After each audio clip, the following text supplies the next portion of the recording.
ഇന്ന് ഇത് കിടക്കണു സ്റ്റാർലിംഗ് academic turf Vattamannappuram. അതിന്റെ ഉള്ളിൽ കയറിയാലോ ഒരു ലോകാണ് മക്കളെ, ലോകം. ഇപ്പൊ ഈ പറഞ്ഞതിന്റെ ഉള്ളിൽ കയറിയുണ്ടാവും മൈക്കപ്പ് കഫേ, റിലാക്സ്, റീചാർജ്, റീഫ്രഷ്. ഒരു മാറ്റം ഉണ്ടാവില്ല കേട്ടോ. മാറ്റം ഉണ്ടാവില്ല എന്ന് പറഞ്ഞത് ഇതൊക്കെ കിട്ടിയതിന്റെ ശേഷം നിങ്ങൾ അവിടുന്ന് പുറത്തേക്ക് ഇറങ്ങുള്ളൂ എന്നർത്ഥം. മന്തി, അൽഫാം, പിസ്സ, ബർഗർ, പാസ്ത, ചായ, കോഫി, ജ്യൂസ് ഐറ്റംസുകൾ, പല വിധത്തിലുള്ള മൊജിറ്റോകളും ഇവിടെ അവൈലബിൾ ആണ് കേട്ടോ. ഞങ്ങൾ എന്തായാലും ഫ്രൈഡ് ചിക്കൻ ഓർഡർ ചെയ്തു കേട്ടോ. അവന്റെ അമ്മ ഒന്നും പറയല്ലേ, ലെവല് വൈബ് സാധനം. ചിക്കൻ എന്ന് പറയുന്നത് ഇതാണ് ചിക്കൻ. അതും തിന്നാണ്ട് കണ്ണൂർ നോക്കുമ്പോഴാണ് മുന്നിൽ അലാക്കിന്റെ ഒരു കുറ്റി കൊടുന്നു. ഇതാത്ര ബ്ലൂബെറി മൊജിറ്റോ.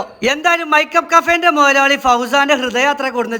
എന്തായാലും അവന്റെ ഹൃദയം കുത്തിക്കളിക്കാണ്ട് ചെറുക്കന്മാർക്കാണ് കൊടുത്തു കുടിക്കട്ടെ അങ്ങോട്ട്. ഞമ്മക്ക് എന്തായാലും അന്നും ഇന്നും എന്നും പ്രിയപ്പെട്ടനായിട്ടുള്ള നമ്മളെ സുലൈമാനി, അതെ കട്ടൻ തന്നെയാണ് നമ്മക്ക് ഇഷ്ടം. നമ്മക്ക് ഇഷ്ടമല്ല എല്ലാ ഐറ്റം ഇവിടെ കിട്ടും എന്നാണ് എന്റെ എല്ലാത്തിന്റെയും ചുരുക്കം. ഇൻഷാ അല്ലാഹ് അടുത്ത പ്രാവശ്യം വരുന്നവരെ വട്ടവണ്ണപ്പുറത്തിനോട് ഒരു സലാം പറഞ്ഞ് പിരിയാട്ടോ.